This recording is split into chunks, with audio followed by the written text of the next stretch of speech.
Hi students, welcome to lesson 27, Constitution, Law and Social Change. Social change incorporates significant modifications in the various patterns of the social relationships, social processes, social actions, interactions, norms, values, symbols and cultural products. The concept of social change includes variations over time in both material and non-material aspects of the culture. These changes can be due to endogenous and exogenous forces which imply internal and external forces respectively. Several factors and agencies contribute to social change. Constitution and law are significant agencies of social change, especially in modern industrialized societies. After completion of this lesson, you will be able to understand the role of Constitution in bringing social change. You will be able to explain the relationship between law and social change. Now let us discuss about Constitution and social change. The dominion status came to an end and India became a virtual sovereign state with the adoption of Indian Constitution on 26 January 1950. The Constitution of a country is a document which consists of broad framework of fundamental principles according to which the country is governed. The preamble to the Constitution of India is a brief introductory statement which comprises of guiding principles of the document. The preamble states that India is a sovereign, socialist, secular, democratic republic. The word socialist and secular were added in 1976 through the 42nd Constitutional Amendment Act. The ideals of Indian Constitution are justice, liberty, equality and fraternity. The fundamental rights, directive principles of state policy and fundamental duties are the sections of the Constitution of India that prescribe the fundamental obligations of the state to its citizens and the duties of the citizens to the state. These ideals and sections of Constitution has been instrumental in inspiring various legislations and policies which were instrumental in bringing social change. India's adherence to democratic socialism witnessed the introduction of development planning and nationalization of banks and heavy industries. Several measures of social change were introduced through socialistic measures to end poverty, ignorance, disease, gender inequality, especially in wages, insecurity of the elderly, Divyangjan, destitute, orphans, widow, exploitation of the working class, etc. Land reforms were introduced through abolition of zamindari system, abolition of intermediaries, tenancy reforms, ceiling on land holdings, consolidation and cooperative farming, etc. The Constitution of India accords secular state which ensures same status to all religions in the country, and the state is prohibited to make discrimination on the grounds of religion, caste, etc. India is a democratic republic. Universal adult suffrage has been introduced and any Indian who completes the age of 18 is a citizen or elector without any discrimination other than that are prescribed by law. Therefore, Indian women got the right to vote and contest elections immediately with the adoption of the Constitution, which was a long struggle for the women in other parts of the world. The Constitution provides for electoral parliamentary democracy, that is, the rule of law and majority rule. The 73rd and 74th Constitution Amendment Acts in 1992 have introduced local self-government in rural and urban areas, which facilitate three-tier government in the country. Local self-governance has proved to be a significant source of social change at the grassroots level. The constitutional ideals and values such as liberty, justice and equality have widespread social implications. The Constitution has guaranteed to all the citizens a set of fundamental rights. Defined in Part 3 of the Constitution, fundamental rights apply irrespective of race, place of birth, religion, caste, creed or gender. Rights are not only given but also protected by the courts. Right to equality in Article 14 to 18, right to freedom in Article 19 to 22, right against exploitation between Articles 23 and 24, right to freedom of religion between Articles 25 to 28, cultural and educational rights in Article 29 and 30, right to constitutional remedies in Article 32, right to have compulsory primary education, which was included in 2002, as part of which 6 to 14 years to be provided free and compulsory education. Untouchability has been declared as a punishable crime, thus bringing out major social transformation. Hindu temples of a public character are open to all classes and sections of Hindus as per Article 25, Clause 2, Subclause B of the Indian Constitution. Minorities have been given protection by the state for their language, culture and education, etc. Traffic in human beings and forced labor have been declared unlawful and thus punishable. The system of reservation has been an instance of justice given to the marginalized or underprivileged sections of the Indian society. Receiving mandate from Article 37 to apply the directive principles in making laws, the government, that includes Parliament, Executive and Judiciary, is trying to introduce new laws so that socio-economic justice could be provided to all the sections of the society.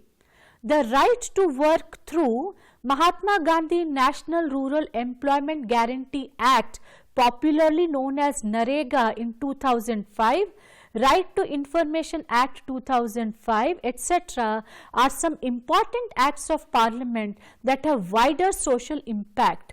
The Scheduled Caste, Tribe Commissions, Minority Commission and Women Commission are also some important institutions in that direction. The directive principles between Articles 36 to 51 of state policy, these are those guidelines for framing of laws by the government. They are the provisions set out in Part 4 of the Constitution, borrowed from Ireland, and they are not enforceable by the courts. Fundamental guidelines for governance that the state is expected to apply in framing and passing laws. State has been directed to strive to promote the welfare of the people by securing and protecting a social order in which justice shall inform all institutions of national life. These principles have been translated into laws in these years to bring about socio-economic change. Almost all the states have passed land reform laws to bring changes in the agrarian society and to improve the conditions of the rural masses.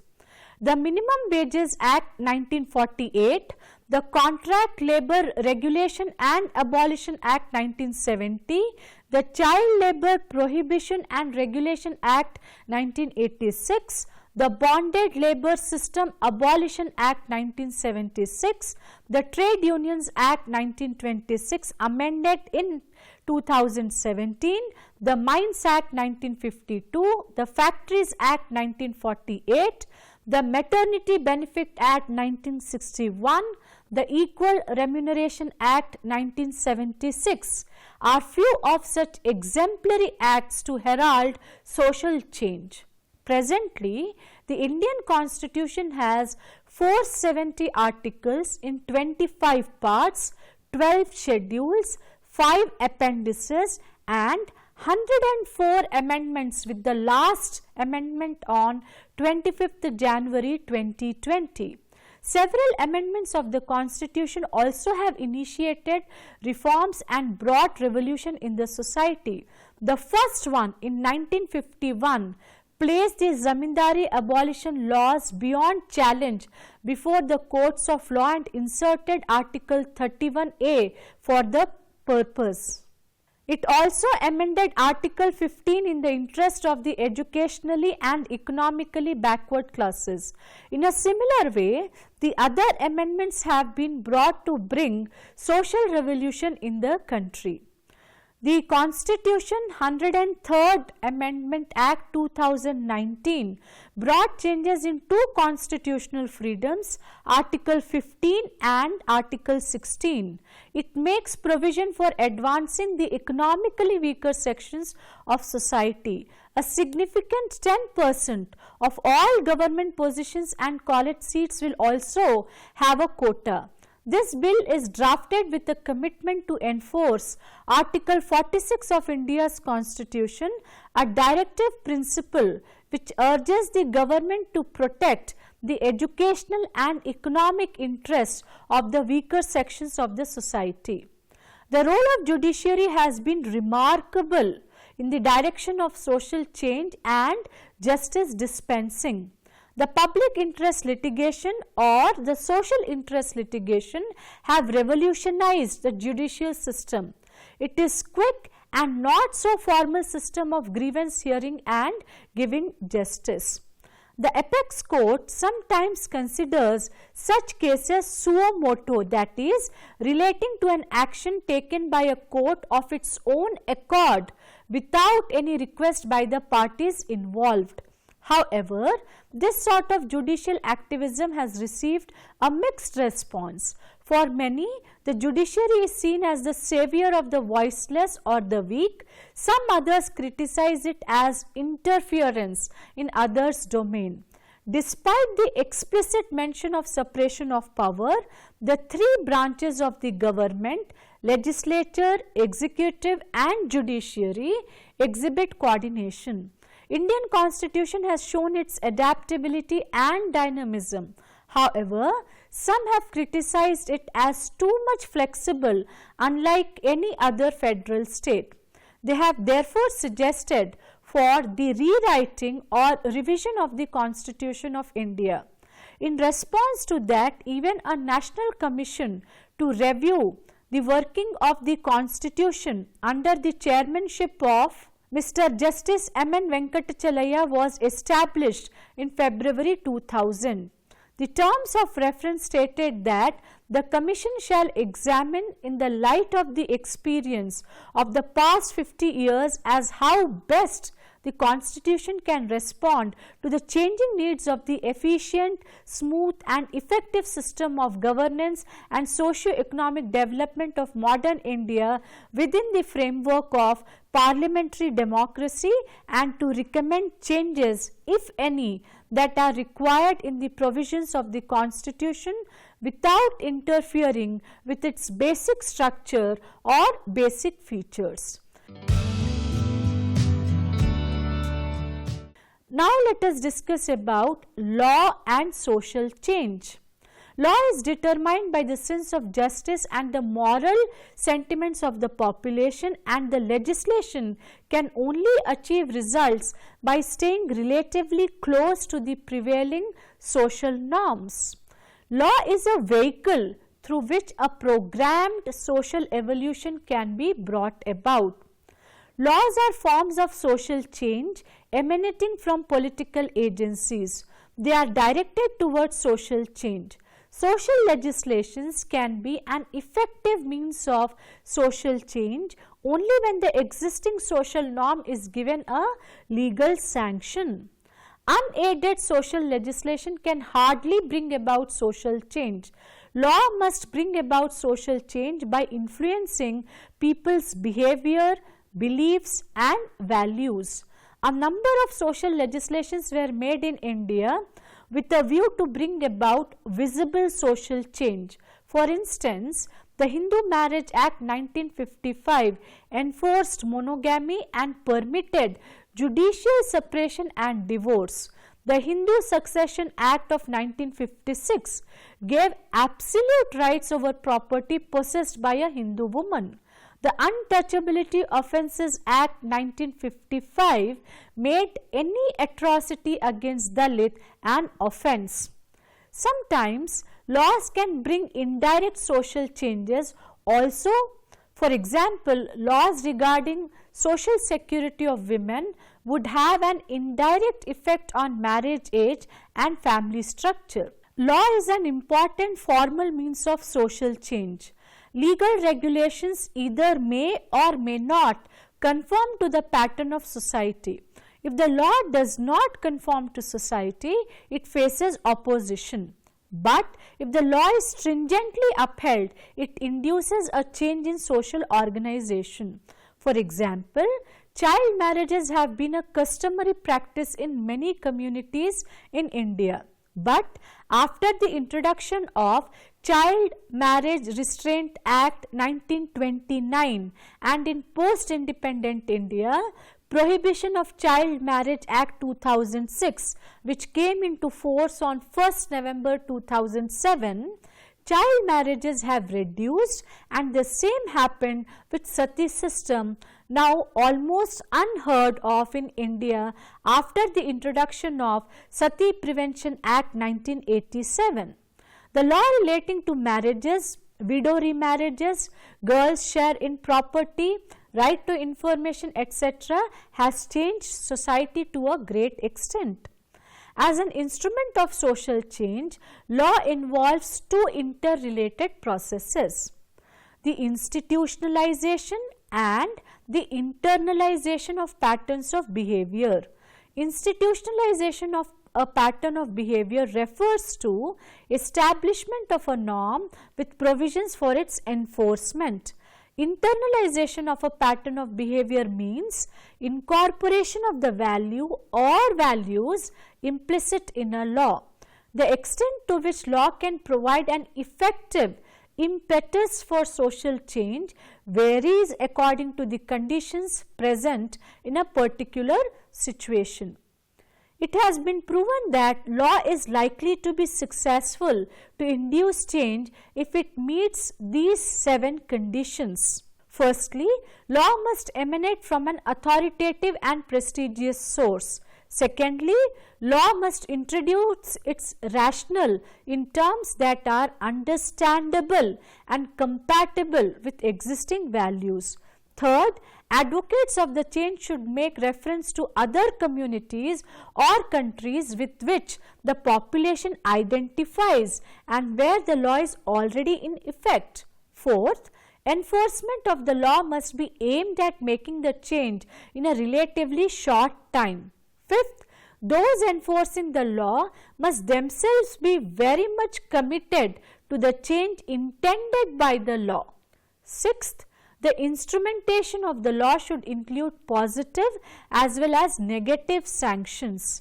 Seventh, the enforcement of the law should be reasonable, not only in the sanctions used but also in the protection of the rights of those who stand to lose by violation. The advantages of law as an instrument of social change is attributed to the fact that law in society is seen as legitimate, more or less rational, authoritative, institutionalized, generally not disruptive, and backed by mechanisms of enforcement.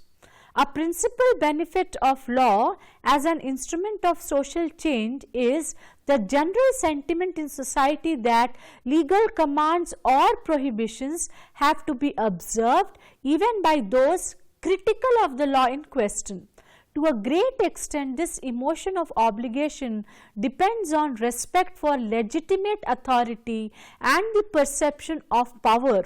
In this context, it is indeed very interesting to note Max Weber's contribution on legitimate authority. He says that there are three types of legitimate authority: traditional, charismatic and rational. The traditional authority bases its claims to legitimacy on an established belief in the sanctity of traditions and the legitimacy of the status of those exercising authority. For example, rule of elders. Charismatic authority bases its claim to legitimacy on devotion to the specific and usual sanctity, heroism or enigmatic persona of an individual. The charismatic leader is obeyed by virtue of the personal trust in his or her revelation or exemplary qualities. For example, Mahatma Gandhi. Rational legal authority bases its claims to legitimacy on a belief in the legality of normative rules. In such authority, obedience is owed to a legally established impersonal order. Rational people voluntarily make a contract that generates the impersonal legal order. Law is binding because most people in society consider it to be. Some consider the content of the law to command obedience, which in turn is seen as a compelling obligation. Even when laws are against accepted morality, they are often obeyed. Under certain conditions, many people violate their own moral norms and inflict pain on other human beings, and succinctly underlines the notion that most people willingly submit to authority and by extension the law. Sanctions for disobedience to the laws are surely among the primary reasons that laws are abided. Sanctions are related to legal efficacy and are provided to guarantee the observance and execution of legal mandated to enforce behavior. There are, however, certain limitations of law in creating social change. To most people, law is imposed externally in an almost coercive way. Few people participate in the formulation of laws and legislation. One of the limitations of law as an instrument of social change is the possibility of prevailing conflict of interest. Other limitations related to the efficacy of law in social change include divergent views on law and the prevailing morality and values. The scarcity of resources causes conflicting interests. The renowned philosophers and social thinkers Karl Marx and Max Weber said that many laws are created to protect special economic interests. This is because economic interests are strong factors influencing the creation of laws. Weber recognized that besides economic interests, law protects other interests too, such as personal security, personal honor, and it guarantees political, religious, and other positions of authority and social prominence.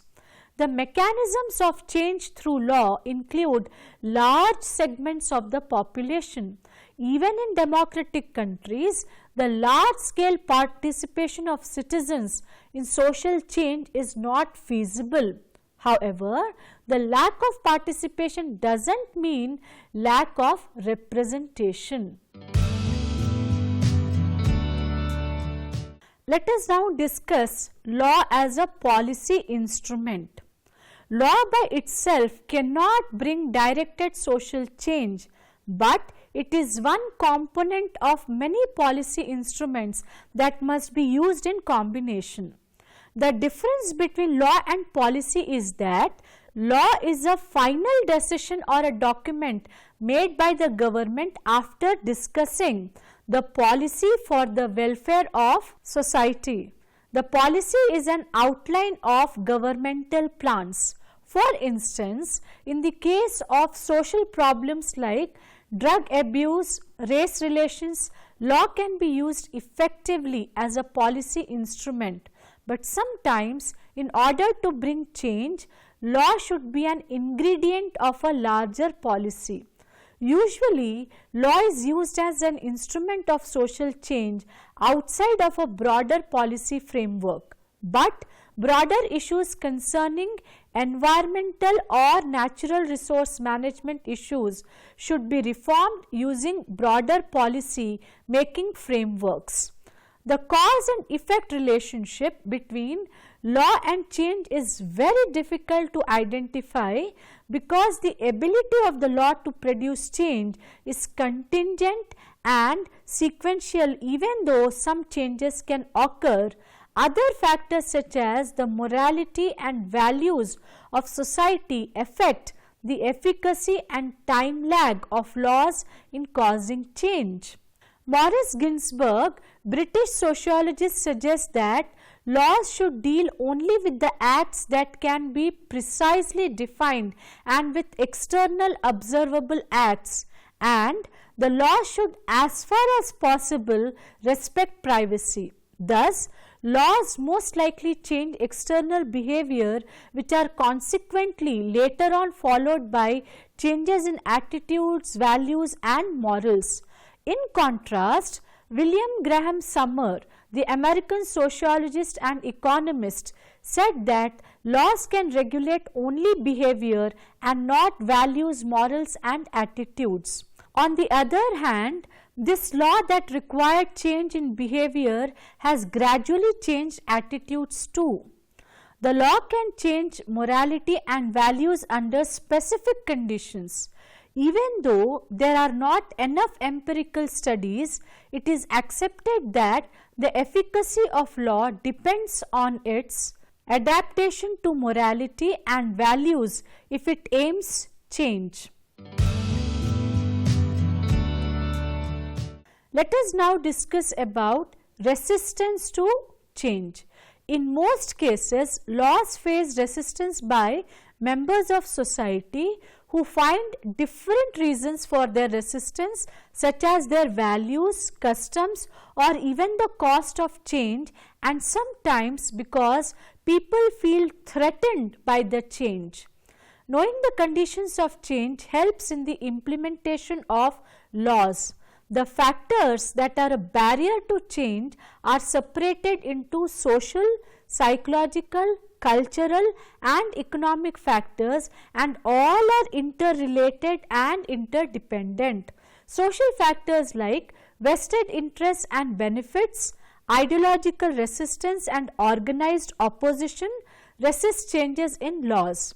Individuals resist changes in laws which are in opposition to their respective ideologies. For instance, laws connected with euthanasia, abortion, certain cultural festivals and rituals witness resistance. Sometimes individual resistance to change can be organized and channeled into a social movement or lobbyists. For instance, the recent farm laws in India have been resisted by certain farmer unions. Psychological factors like habits, motivation, ignorance, prejudice, selective perception also leads to resistance. Even though law is intended to be universal, the perception of people on law is selective and varies with economic, cultural and demographic variables, and also with attitudes, needs and values of people. A change is accepted easily if it is related to the interests of people and supports their values. The laws should be formulated clearly so that there is no misunderstanding by people. The cultural factors like ethnocentrism, incompatibility and superstitions impact change. The ethnic superiority causes ignorance towards others' ideas and methods and resistance to change. The incompatibility between the law, change and the target population is a major factor of change. Changes are resisted since it is human enacted and not from divine origin. Usually, economic factors are decisive in affecting resistance to change. No matter how much somebody wants something if economic sacrifice is too great or they can't afford it, change does not occur. Change through law is very costly because of the instrumentation of legislation, administrative ruling or court decisions that are all costly. The distribution of costs and benefits also affects resistance. If they are equally distributed, there is little resistance, but if benefits are low and costs are concentrated, resistance is high. It has been argued that law in itself cannot lead to change. It cannot be the sole instrument of basic transformation of values and attitudes in any society. Social legislation is an important enabling mechanism of bringing social change. Law can be effective as a means of social change only if it is supplemented and supported by public opinion and administrative reforms. Friends, let us now summarize this lesson. Constitution and its inherent principles become significant factor in framing the laws of any country. With specific reference to India, the adoption of Constitution on 26 January 1950 paved the way for several welfare program, policies and laws to initiate and bring social change. Though law is a formal means and agency of both social control and social change, it operates in socio-cultural milieu and is inspired by it to a great extent.